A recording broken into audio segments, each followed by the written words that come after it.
പിതാവിന്റെയും പുത്രന്റെയും പരിശുദ്ധാത്മാവിന്റെയും നാമത്തിൽ അമ്മേ പരിശുദ്ധമേ, അമ്മേ പരിശുദ്ധമേ, ദൈവമാതാവേ, കൃപാസനത്തിലൂടെ ഞങ്ങൾക്കും ഞങ്ങളുടെ ദേശത്തിനും അമ്മ മധ്യസ്ഥം തേടി തന്ന എല്ലാ അനുഗ്രഹങ്ങൾക്കും കൃപകൾക്കും ഞങ്ങളിപ്പോൾ ഹൃദയം നിറഞ്ഞ നന്ദി പറയുന്നു. അമ്മേ പരിശുദ്ധമേ, അമ്മേ പരിശുദ്ധമേ, ദൈവമാതാവേ, 2004 ഡിസംബർ 7-ാം തീയതി ഉച്ചകഴിഞ്ഞ് 2:30 കൃപാസനത്തിൽ സംഭവിച്ച അമ്മയുടെ പ്രത്യക്ഷപ്പെടലിനെ കുറിച്ച് തിരുസഭയ്ക്ക് സമർപ്പിച്ചിരിക്കുന്ന പഠനരേഖകളുടെ മേൽ സഭാത്മകമായ പഠനം ആരംഭിക്കുവാൻ ഞങ്ങൾ പ്രാർത്ഥിക്കുന്നു.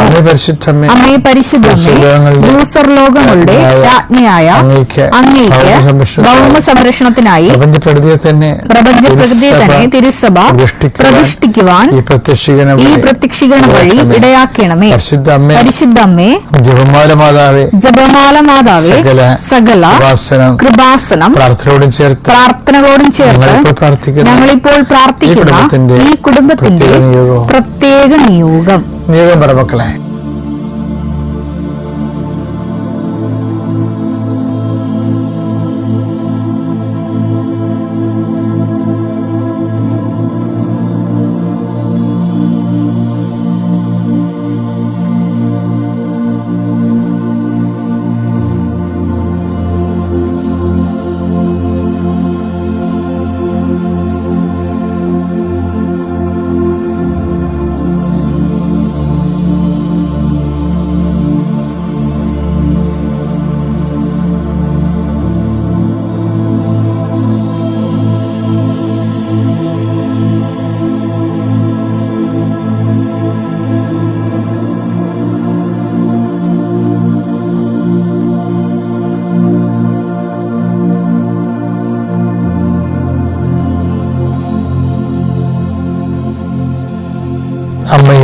അമ്മയുടെ പ്രത്യക്ഷീകരണത്തിന്റെ അനുഗ്രഹവേളയിൽ ഞങ്ങൾക്ക് സാധിച്ചു തരുവാൻ കനിയണമേ. ആമേൻ. വിശ്വാസ പ്രമാണം. സർവശക്തനായ പിതാവും ആകാശത്തിന്റെയും ഭൂമിയുടെയും സൃഷ്ടാവുമായ ദൈവത്തിൽ ഞാൻ വിശ്വസിക്കുന്നു. അവിടുത്തെ ഏകപുത്രനും ഞങ്ങളുടെ കർത്താവുമായ ഈശോ മിശിഹായിലും ഞാൻ വിശ്വസിക്കുന്നു. ഈ പുത്രൻ പരിശുദ്ധാത്മാവിനാൽ ഗർഭസ്ഥനായി കന്യകാമറിയത്തിൽ നിന്ന് പിറന്ന് പൊന്തിയോസ് പീലാത്തോസിന്റെ കാലത്ത് പീഡകൾ സഹിച്ച് കുരിശിൽ തറയ്ക്കപ്പെട്ട് മരിച്ച് അടക്കപ്പെട്ട് പാതാളങ്ങളിൽ ഇറങ്ങി മരിച്ചവരുടെ ഇടയിൽ നിന്ന് 3-ാം നാൾ ഉയർത്ത് സ്വർഗത്തിലേക്ക് എഴുന്നള്ളി സർവശക്തിയുള്ള പിതാവായ ദൈവത്തിന്റെ വലതുഭാഗത്തിരിക്കുന്നു. അവിടെ നിന്ന് ജീവിക്കുന്നവരെയും മരിച്ചവരെയും വിധിക്കുവാൻ വരുമെന്നും ഞാൻ വിശ്വസിക്കുന്നു. പരിശുദ്ധാത്മാവിലും ഞാൻ വിശ്വസിക്കുന്നു.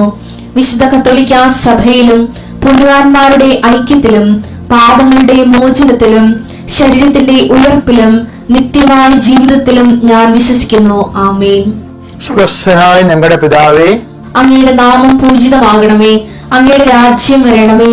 അങ്ങയുടെ തിരുമനസ് സ്വർഗത്തിലെ പോലെ ഭൂമിയിലുമാകണമേ. അന്ന് വേണ്ടുന്ന ആഹാരം ഇന്ന് ഞങ്ങൾക്ക് തരണമേ.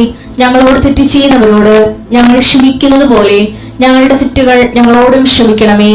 ഞങ്ങളെ പ്രലോഭനത്തിൽ ഉൾപ്പെടുത്തരുതേ, തിന്മയിൽ ഞങ്ങൾ രക്ഷിക്കണമേ. ആമേൻ.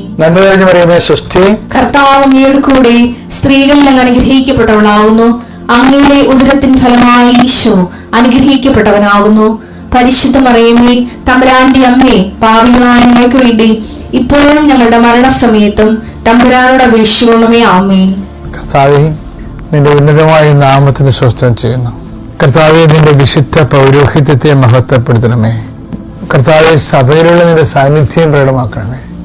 39 വർഷം ഞാൻ അർപ്പിച്ച കൃപാനയുടെ യോഗ്യതയാൽ കൃപാസ്ഥാനത്താറെ ജീവനോടെ പ്രത്യക്ഷപ്പെട്ട പരിശുദ്ധ അമ്മയുടെ മാധ്യസ്ഥത്തിലെ കൃപാസ്ഥാനത്താറെ നടന്ന 10,000-കണക്കിന് ആരാധനയുടെ ശക്തിയാൽ ഈ പ്രഭാതത്തിലെ അങ്ങയുടെ വചനം കേട്ട് പ്രാർത്ഥിക്കുന്ന ഓരോ മക്കളുടെ മേലും അങ്ങയുടെ കൃപയും മഹത്വം ഉണ്ടാകണമെന്ന് പ്രാർത്ഥിക്കുന്നു. കർത്താവെ, കൃപ ഉള്ളിടത്താണ് മഹത്വം ഉണ്ടാകുന്നത്.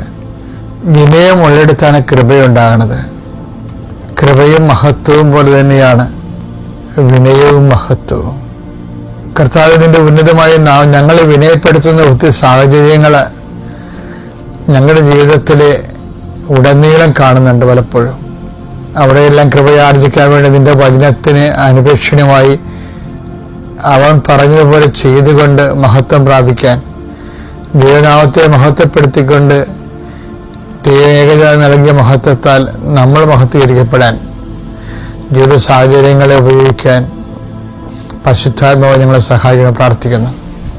കർത്താവേ, മക്കളുടെ ഭൗതികമായ വഴികൾ, ഇന്ന് കണ്ടുമുട്ടുന്ന വ്യക്തികൾ, ഇന്ന് ഇടപെടുന്ന കട്ടുമുട്ടുന്ന കടകൾ, കമ്പോളങ്ങൾ, ക്രയവിക്രയങ്ങൾ അങ്ങനെ തിരുസേനയെ സമർപ്പിക്കാൻ പ്രാർത്ഥിക്കുന്നു. ഇന്ന് കയറിയിറങ്ങുന്ന ഓഫീസുകൾ,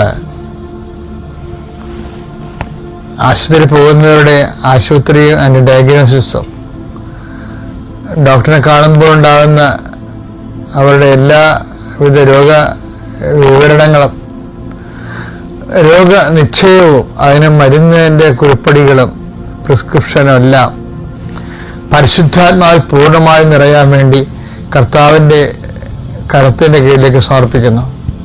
എൻ്റെ കർത്താവിൻ്റെ ഉന്നതമായ നാമത്തെ സഭയുടെ അധികാരത്തിൽ കുരിശടയാളത്തിൽ ദൈവശക്തിയെ നീ ആശീർവദിക്കപ്പെടട്ടെ. കർത്താവ് ഇന്നത്തെ നിന്റെ ദിവസത്തെ ആശീർവദിക്കട്ടെ. അതാണ് infuse of power and grace. നിങ്ങളെല്ലാവരും തന്നെ എൻ്റെ ശ്രോതാക്കള് എല്ലാവരും തന്നെ ഉടമ്പടി എടുത്തവരാണെന്നുള്ളതാണ് എൻ്റെ ധാരണ. അപ്പം അതുകൊണ്ട് ഇടയ്ക്ക് ഡെയിലി ബ്രെഡിൽ ഉടമ്പടിയുടെ ചില അസ്ഥിവാരങ്ങളെ അരക്കിട്ടുറപ്പിക്കൂ. സങ്കീർത്തനം 105:8 വായിച്ച് അവിടുന്ന് തന്റെ ഉടമ്പടി എന്നേക്കും അനുസ്മരിക്കും. ഉടമ്പടിക്ക് ഉള്ള ഒരു പ്രത്യേകത ഇതൊരിക്കലും മറന്നു പോണില്ല എന്നുള്ളതാണ്. അതാണ് ഈ ഉടമ്പടിക്കുള്ള പ്രശ്നം. നമുക്ക് 90 ദിവസം എന്ന് പറയുമ്പോൾ നമ്മളാണ് അത് 90 ദിവസം എന്ന് പറയുന്നത്. ഉടമ്പടിയുടെ ഫോർമാറ്റിലേക്ക് സംഭവം വന്നു കഴിഞ്ഞാൽ ദൈവം പിന്നെ അത് ഒരിക്കലും മറന്നു പോണില്ല. അതാണ് പറയണത്.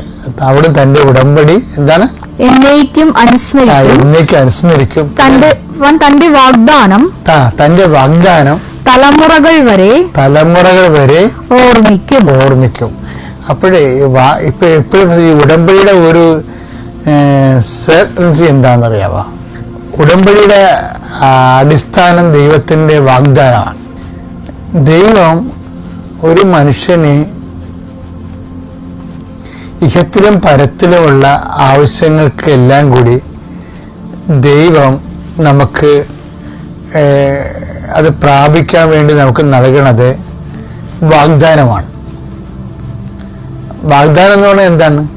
ഇപ്പം നമ്മുടെ വാഗ്ദാനം എന്ന് പറഞ്ഞാൽ ശരിക്കും പറഞ്ഞാൽ സ്കീംസ് എന്ന് പറയാം. അതിന് വേണമെങ്കിൽ നമ്മുടെ വാഗ്ദാനത്തിന് നമ്മൾ ഇംഗ്ലീഷിൽ പ്രോമിസ് എന്നൊക്കെ പറയാമെങ്കിലും ഉടമ്പടിയുടെ ഒരു ഇക്കോണമിയിൽ വർക്ക് ചെയ്യുമ്പോൾ അത് സ്കീംസ് എന്നാണ് പറയണം. അവിടെ സ്കീംസ് എന്ന് പറഞ്ഞാൽ ഇപ്പോൾ പഞ്ചായത്തിലെ ഇടയ്ക്ക് ഞാനിവിടെ പറയാറുള്ളതാണ്. പഞ്ചായത്തിലെ നമുക്ക് ഒത്തിരി ആവശ്യങ്ങളുണ്ട്. പക്ഷേ പഞ്ചായത്തിലാണല്ലോ മനുഷ്യൻ്റെ ഏറ്റവും ഗ്രാമീണ ഘടകം. ആവശ്യങ്ങളെ പരിഹരിക്കുന്ന ഗ്രാമീണ ഘടകം പഞ്ചായത്തല്ലേ. അപ്പം ആ പഞ്ചായത്ത് തന്നെ ഒരു രാജ്യമായിട്ടാണ് പഞ്ചായത്ത് രാജ് എന്ന് പറയുന്നത്. രാജ്യമെന്ന രീതിയിലാണ് അതിൻ്റെ ഒരു ലെജിസ്ലേറ്ററായിട്ടാണ് പഞ്ചായത്ത് ഭരണസമിതിയൊക്കെ വരണത്. ഭരണഘടനാ സ്ഥാപനമാണത്. അപ്പം അവിടെ ജനങ്ങൾക്ക് ആവശ്യമായ എല്ലാം വരേണ്ടതാണ്. അപ്പം അവർ വരുമെന്നൊക്കെ പ്രതീക്ഷിക്കാം. അപ്പോൾ അവിടെ ആവശ്യങ്ങൾ നമ്മുടെ ഒരു ആവശ്യങ്ങൾ പറയുമ്പോൾ അവർ ചെറിയ സമയത്ത് പറയും അതിന് സ്കീമില്ലെന്ന് പറയും. അതാണ് വിഷയം. ആ സ്കീമില്ല. ഇപ്പം നമ്മൾ മഴ വരുന്ന സാറേ പെര റിപ്പയർ ചെയ്യണമെന്ന് പറയും പുതിയ പെര വെച്ചു കൊടുക്കാനുള്ള സ്കീമുണ്ട്, പക്ഷേ ഫണ്ട് വന്നിട്ടില്ലെന്ന് പറയും. പക്ഷേ റിപ്പയർ ചെയ്യുക സ്കീം പോയില്ല. അതിന് ആപ്ലിക്കേഷൻ റിജക്റ്റ് ചെയ്യും. ആപ്ലിക്കേഷൻ വെക്കാൻ പറ്റത്തില്ല, കാര്യം സ്കീമില്ലാത്തത് കൊണ്ടാണ്. ദൈവം എന്ത് വെച്ച് കഴിഞ്ഞാൽ എല്ലാത്തിനും ഇങ്ങനെ സ്കീമാക്കി വെച്ചിരിക്കുകയാണ്. ഈ ദൈവത്തിന്റെ സിംഗിൾ സ്കീം എന്ന് പറഞ്ഞാൽ എന്താ?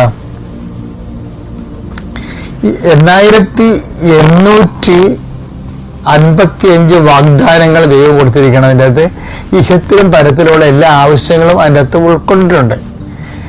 എന്നിട്ട് ദൈവം എന്നാ ചെയ്തിരിക്കണം? ഇതിനെല്ലാത്തിനും കൂടി സിംഗിൾ ആപ്പെന്ന് പറയത്തില്ലേ, സിംഗിൾ റൂഫിൻ്റെ അകത്ത് കൊണ്ടുവന്നിട്ട് ഈ മൾട്ടി പർപ്പസുകളെല്ലാം സിംഗിൾ റൂഫ് ചെയ്തിരിക്കുകയും ആ റൂഫിങ്ങിൻ്റെ പേരാണ് ക്രിസ്തു എന്ന്. അതാണ് ക്രിസ്തു എല്ലാമാണ്, എല്ലാവരിലുമാണ്. കൊളോസിയൻസിന്റെ 3:11 ക്രിസ്തു എല്ലാമാണ്, ക്രിസ്തു എല്ലാമാണ്, എല്ലാവരിലുമാണ്. അത് എന്താ സംഭവിച്ചു? ഈ ക്രിസ്തു എന്ന് പറഞ്ഞ ഉടനെ പരിശുദ്ധാത്മ പറയും not only for Christians, not only for Jews. ഇത് പറഞ്ഞ് പരിശുദ്ധാത്മാവ് ഉടനെ ക്രിസ്തുവിനെ വ്യാഖ്യാനിച്ചിട്ട് പരത്തും. കാര്യം ദൈവം ക്രിസ്തുവിനെ കൊടുത്തിരിക്കുന്നത് എല്ലാവർക്കും വേണ്ടിയാണ്. അതുകൊണ്ട് സഭയുടെ വലിയൊരു ഉത്തരവാദിത്തമാണ് എല്ലാവരെയും ക്രിസ്തുവിൻ്റെ ഒരു സിംഗിൾ റൂഫിന് താഴെ കൊണ്ടുവരിക എന്നുള്ളത് വിശ്വാസത്തിലെ. അല്ലാതെ അവരെ മതം മാറ്റുകയോ അവരുടെ ജീവിത രീതി അവർ ജീവിച്ചു പോകുന്ന രീതി അവരുടെ പാരമ്പര്യങ്ങൾ മാറ്റുകയോ എന്ന് അത് സെക്കൻഡറിയാണ്. അത് പതുക്കെ സംഭവിച്ച് ക്രിസ്തുവിനെ സ്വീകരിക്കുന്ന അനുസരിച്ച് സംഭവിക്കേണ്ടതാണ്. അല്ലാതെ ഇത് മാറ്റിയാൽ മാത്രമേ ക്രിസ്തുവിനെ സ്വീകരിക്കാൻ പാടുള്ളതെന്നും പറഞ്ഞുകൊണ്ട് ഒരു വാട്ടർ ടൈറ്റ് കമ്പാർട്ട്മെന്റ് ഉണ്ടാക്കുന്നത് മിഷണറി ആയിട്ട് പറഞ്ഞ ഹെൽത്തി അല്ല. മനസ്സിലായില്ലേ? കാരണം ആൾക്കാർ ഒത്തിരി പ്രാധാന്യം കൊടുക്കുന്നത് ഇന്നതൊക്കെ മാറ്റിയാൽ ക്രിസ്തുവിനെ സ്വീകരിക്കാൻ പറ്റത്തുള്ളതെന്നാണ് പറഞ്ഞിട്ടാണ് ചില ആൾക്കാർ വാട്ടർ ടൈറ്റ് കമ്പാർട്ട്മെന്റ് ഉണ്ടാക്കുന്നത്. ക്രിസ്തു അത് അംഗീകരിക്കുമെന്ന് നമുക്കറിയത്തില്ല. കാര്യം വെച്ച് കഴിഞ്ഞാൽ ക്രിസ്തുവിനെ സ്വീകരിക്കുന്ന അനുസരിച്ചാണ് വെളിച്ചം കൂടുന്ന അനുസരിച്ച് ഓരോ വിഷയത്തിനും സുവിശേഷത്തിനും നമ്മൾ വെളിച്ചം എന്ന് പറയുന്നത്. ഓരോ മേഖലയിലേക്കും സുവിശേഷ വെളിച്ചം പ്രവേശിക്കുന്ന അനുസരിച്ചാണ് ആ മേഖലയിലുള്ള ഇരുട്ട് മാറി മാറി കൊടുക്കുന്നത്. പിന്നീട് അതെപ്പോഴും അതൊരു മിഷണറി സമീപനമാണത്. എന്ന് വെച്ച് കഴിഞ്ഞാൽ നമ്മളൊരു ഒരു വ്യക്തികളെ നമ്മളെ ഉദ്ദേശം എന്താണ്? ഒരു വ്യക്തിയെ മതം മാറ്റിയെടുക്കാനാണ് ഉദ്ദേശം. അങ്ങനെ ഒരു ഉദ്ദേശമില്ല. മറിച്ച് എന്താണ്? ഒരു വ്യക്തിക്ക് ക്രിസ്തുവിനെ അറിഞ്ഞ് ജീവിക്കണം. അതാച്ചുള്ളി ക്രിസ്തുവിനെ അറിഞ്ഞ് ജീവിക്കണം. ക്രിസ്തുവിനെ അറിഞ്ഞ് ജീവിക്കുക എന്ന് പറയുമ്പോൾ ഈ സകല വാഗ്ദാനങ്ങളും ക്രിസ്തുവിൽ അതേ തന്നെയാണ്. 2 കൊരിന്ത്യർ 1:20 ദൈവത്തിന്റെ സകല വാഗ്ദാനങ്ങൾ അതായത് 8855 വാഗ്ദാനങ്ങളും ക്രിസ്തുവിൽ അതേ ക്രിസ്തുവിൽ യേസാണെന്ന്. അപ്പോഴേക്ക് സിംഗിൾ റൂഫായി കൊണ്ടുവന്നിരിക്കണണ്ട. അപ്പൊ ക്രിസ്തു ഈ 10,000 വാഗ്ദാനങ്ങൾ ഓരോന്നിനും വിളിച്ച് ചോദിക്കേണ്ട കാര്യമില്ല. നിങ്ങൾ ക്രിസ്തുവിനെ ചോദിക്കുക, ബാക്കിയുള്ളതെല്ലാം നിങ്ങൾക്ക് ചേർത്ത് നൽകപ്പെടുമെന്ന് പറഞ്ഞത്. 6:33 നിങ്ങൾ ആദ്യം അവിടുത്തെ രാജ്യവും അവിടുത്തെ നീതിയും അവിടുത്തെ നീതി എന്ന് പറഞ്ഞാൽ ആരാണ്? ക്രിസ്തുവാണത്. ക്രിസ്തുവല്ലേ മൂലമല്ലേ നമ്മൾ നീതീകരിക്കപ്പെട്ടത്. നീതിയും അന്വേഷിക്കുക, ക്രിസ്തുവിനെ അന്വേഷിക്കുക. അതോടൊപ്പം മറ്റുള്ളവയെല്ലാം നിങ്ങൾക്ക് ലഭിക്കും എന്ന് വെച്ചാൽ ക്രിസ്തു പറഞ്ഞു വെക്കണത് എന്താണെന്നറിയാവോ? ദൈവരാജ്യത്തിന്റെ ആളായ്മയാണ് ക്രിസ്തു. ആ ദൈവരാജ്യത്തിന്റെ നീതിയുടെ ആളായ്മയാണ് ക്രിസ്തു. അപ്പൊ ക്രിസ്തുവിനെ അന്വേഷിക്കാനാണ് ഈ പറയണത്. അപ്പൊ അതുകൊണ്ട് നമ്മുടെ ജീവിതത്തിന്റെ ഓരോ അനുഭവങ്ങളും ക്രിസ്തുവിനെ കണ്ടെത്താൻ വേണ്ടിയുള്ള ശ്രമമായിട്ട്, പ്രായോഗികമായ ശ്രമമായിട്ട് നമ്മൾ കരുതിയാൽ നമുക്കൊരു നഷ്ടവും ഒന്നിലുമില്ല എന്ന് മനസ്സിലാക്കണം. ഒന്നും നഷ്ടപ്പെട്ടിട്ടില്ല. നാം മുന്നോട്ട് പോവുകയാണ്. ക്രിസ്തുവിനെ നേടാൻ വേണ്ടി ഞാൻ എൻ്റെ പിമ്പിലുള്ളത് ഉപേക്ഷിച്ച് മുമ്പിലുള്ളതിന് വേണ്ടി കുതിക്കുകയാണ്. ഫിലിപ്പിയർ 3:13 സഹോദരങ്ങളെ ഞാൻ തന്നെ ഇനിയും ഇത് സ്വന്തമാക്കിയെന്ന് കരുതുന്നില്ല. എന്നാൽ ഒരു കാര്യം ഞാൻ ചെയ്യുന്നു, എന്റെ പിന്നിലുള്ളവയെ വിസ്മരിച്ചിട്ട് മുമ്പിലുള്ളവയെ ലക്ഷ്യമാക്കി ഞാൻ മുന്നേറുന്നു. ഞാൻ കുതിക്കുന്നു. മുന്നിലുള്ള എന്താ? ക്രിസ്തുവാണ്. അതിനെ ക്രിസ്തുവിനെ നേടാൻ വേണ്ടി ഞാൻ വേസ്റ്റായിട്ട് കരുതണമെന്ന് പറയുന്നത്. വേസ്റ്റായിട്ട് കരുതുന്ന വിഷയമാണ് പിന്നെ തള്ളിയിട്ട് മുമ്പോട്ട് പോയി ഞാൻ ക്രിസ്തുവിനെ നേടാൻ വേണ്ടി ശ്രമിക്കുന്നത്. അപ്പോൾ ഓരോ അനുഭവങ്ങളിലും അതുവഴി ക്രിസ്തുവിനെ നേടാനുള്ള പഴുത് നോക്കുകയാണ് എപ്പോഴും ബുദ്ധിപരമായ ജീവിത നിലപാട്. Thank you.